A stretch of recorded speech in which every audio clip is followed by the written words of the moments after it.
اللهم صل على سيدنا محمد۔ اور یہ وہ وقت ہوگا جب زمین کے اپنے ثمرات صحیح طریقے سے رونما ہو جائیں گے۔ حضرت عیسیٰ علیہ السلام ایک عادل امام کے طور پہ وہاں حکومت کریں گے۔ حضور صلی اللہ علیہ وسلم کے خلیفہ ہوں گے۔ اپنی نبوت اور اپنی شریعت کا پرچار کرنے کی بجائے ہمارے قرآن و حدیث کو روئی زمین پر رائج کریں گے، چونکہ وہ اسی مقصد کے لیے تشریف لا چکے ہوں گے، اور اس امت کی امامت کریں گے۔ ادیان باطلہ سارے کے سارے مٹ جائیں گے، یہ یہودیت اور یہ نصرانیت اور یہ ہندو مت کچھ بھی باقی نہیں ہوگا۔ اور جب یہ سارے ادیان مٹ جائیں گے پھر جہاد کا سلسلہ بھی موقوف ہو جائے گا، کیونکہ جہاد تو کافروں سے کرنا ہوتا ہے۔ کافر جب نہیں ہوں گے تو جہاد بھی نہیں ہوگا، جب جہاد نہیں ہوگا تو جزیہ اور خراج کا سلسلہ بھی نہیں ہوگا، صلیب کی عبادت ختم ہو جائے گی، خنازیر سارے کے سارے قتل ہو جائیں گے، اور زمین کے اوپر امن و امان کی فضا قائم ہو جائے گی۔ مسلمانوں کے درمیان کسی قسم کا کینہ اور بغض آپس میں نہیں ہوگا، کینہ بغض ختم ہو جائے گا۔ مال کی اتنی کثرت ہوگی کہ کوئی بندہ مٹھی بھر سونا باہر لیے پھرتا ہوگا، کوئی مجھ سے قبول کرے زکوٰۃ کے طور پہ، صدقہ کے طور پہ، کوئی سونا لینے کے لیے تیار نہیں ہوگا۔ مال پیسہ اتنا کثیر ہو جائے گا، کیونکہ جب اسلام ہوگا کفر مٹ جائے گا، اعمال صالحہ ہوں گے، سارے لوگ مؤمن ہوں گے، تو زمین اپنے برکتیں کھول دے گی، زہریلے جانوروں کا زہر ختم ہو جائے گا۔ بچے سانپوں کے ساتھ کھیلنا شروع کر دیں گے، سانپ بچوں کو کچھ نہیں کہیں گے، درندوں کی درندگی ختم ہو جائے گی۔ ایک بچی شیر کی منہ میں ہاتھ ڈال کے کھولے گی اور شیر کے دانت دیکھے گی، شیر بچی کو کچھ نہیں کہے گا۔ بھیڑیا بکریوں کی حفاظت کرے گا، ریوڑ چرائے گا اور بکریوں کی چیر پاڑ نہیں کرے گا۔ ہر طرف سکون ہوگا، زراعت اور کھیتی باڑی اتنی عام، اتنی ترقی کر جائے گی کہ 1 مد گندم لوگ کاشت کریں گے اور 700 مد گندم ملے گی واپس۔ یعنی اگر یوں کہیں کہ آپ 1 من گندم کاشت کریں گے تو 700 من گندم کی پیداوار ہوگی۔ گندم کا ایک دانہ یہ 700 دانے پیدا کرے گا، اور انار کا ایک پھل اتنا بڑا ہوگا کہ ایک گاؤں کے لیے کافی ہو جائے گا۔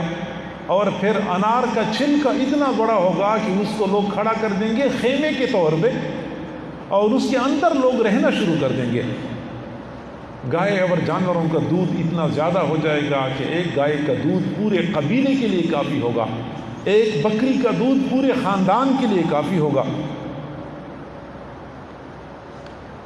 یہ مال پیسے کی نعمتوں کی فراوانی اور بہتات کا دور ہوگا کہ پھر وہ وقت آ پہنچے گا کہ حضرت عیسیٰ علیہ السلام کی وفات ہو جائے گی۔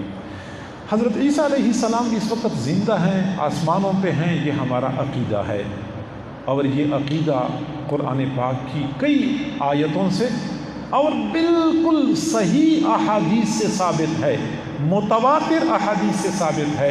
یہاں تک کہ جو بندہ حضرت عیسیٰ علیہ السلام کے بارے میں یہ عقیدہ نہیں رکھتا کہ وہ آسمانوں پہ اس وقت زندہ ہیں، اور یہ عقیدہ نہیں رکھتا کہ وہ نزول فرمائیں گے، اس بندے کا ایمان سے کوئی تعلق نہیں ہے۔ میں اس وقت قرآنی آیات اور احادیث مبارکہ کا احاطہ نہیں کر سکتا۔ بہرحال یہ ہمارا عقیدہ ہے کہ حضرت عیسیٰ علیہ السلام اس وقت زندہ ہیں، آسمانوں پہ ہیں، اور قرب قیامت میں نزول فرمائیں گے۔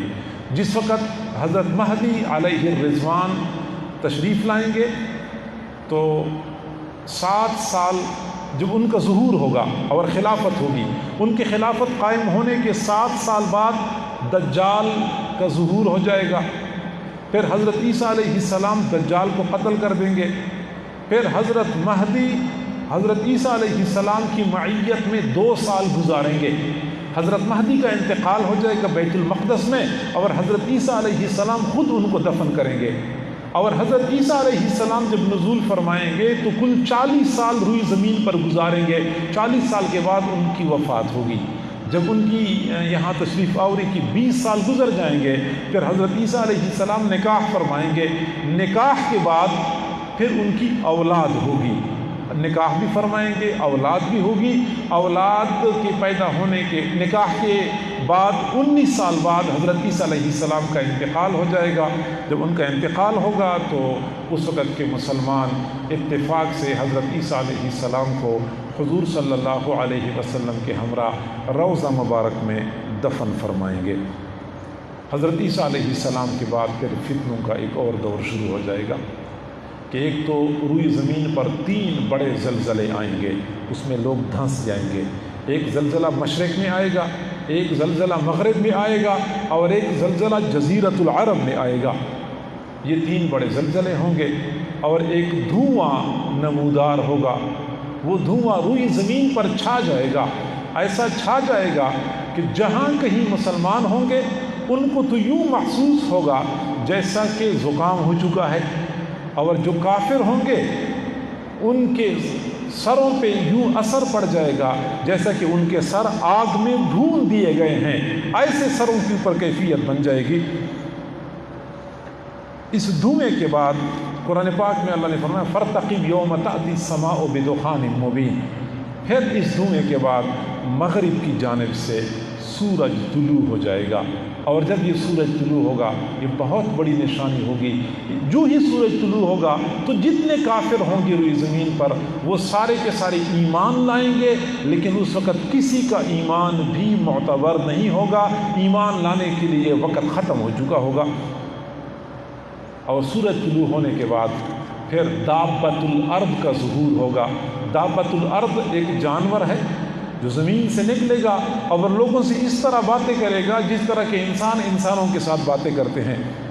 پھر اس کے بعد یمن سے ایک آگ نمودار ہوگی، اور آگ پھیلتی جائے گی اس انداز سے کہ لوگوں کو شام کی طرف ہانکے گی۔ گویا کہ اگر کوئی بندہ کسی اور طرف جاتا ہے تو آگ اس کے سامنے سے ہو جائے گی، اور لوگوں کو مجبور کرے گی کہ سارے کے سارے شام کی طرف چلے جائیں۔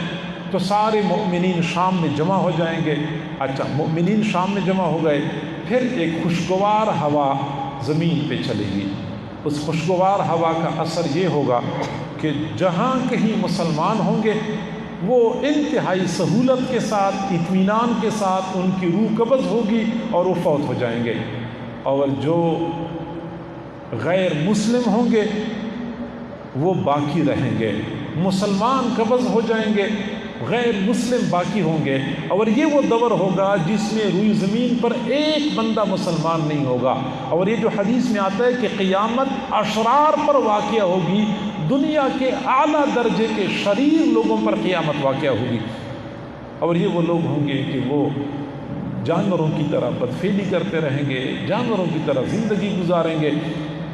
اور پھر حضور صلی اللہ علیہ وسلم نے فرمایا جیسا کہ کسی آدمی کی گائے حاملہ ہوتی ہے اور بچے کی پیدائش کا وقت قریب ہوتا ہے، اور پھر وہ بندہ انتظار کرتا ہے کہ آج گائے بچہ دے گی، کل گائے بچہ دے گی، اسی طرح لوگ انتظار کر رہے ہوں گے کہ ابھی قیامت واقعہ ہو جائے گی تو ابھی واقعہ ہو جائے گی۔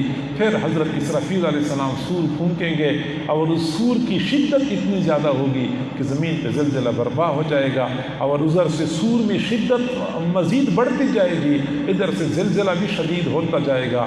زلزلہ اتنا شدید ہوگا کہ جتنے جاندار ہیں وہ تو سارے کے سارے مر جائیں گے، کلیجے پھٹ جائیں گے اور سارے مر جائیں گے، جاندار تو مر جائیں گے۔ پھر بے جان چیزوں پر موت آئے گی۔ بے جان چیزوں سے مراد کہ پہاڑ روئی کے گالوں کی طرح اڑنا شروع ہو جائیں گے، ستارے ٹوٹ پڑیں گے، سورج بے نور ہو جائے گا، چاند کی روشنی ختم ہو جائے گی، اور پھر یہاں تک کہ کائنات کی ہر مخلوق پر موت واقع ہو جائے گی۔ جاندار چیزوں پر تو پہلے سے موت واقع ہو چکی ہوگی، اور سورج جب ختم ہو جائے گا تو مکمل اندھیرا چھا جائے گا۔ یعنی ظاہری بات ہے کہ اس دنیا میں روشنی سورج کی وجہ سے ہے، جب سورج ختم ہوگا تو مکمل اندھیرا چھا جائے گا۔ یہ گویا کہ پھر قیامت کے وقوع کا یہ پہلا مرحلہ ہے۔ پھر آگے اس کے بعد پھر دوبارہ سور پھونکا جائے گا، پھر لوگ زندہ ہوں گے۔ وہ تفصیلات پھر قرآن و حدیث میں مذکور ہیں۔ یہاں تک گویا کہ ہمارا مضمون تھا جو ہم نے اختتام تک پہنچایا۔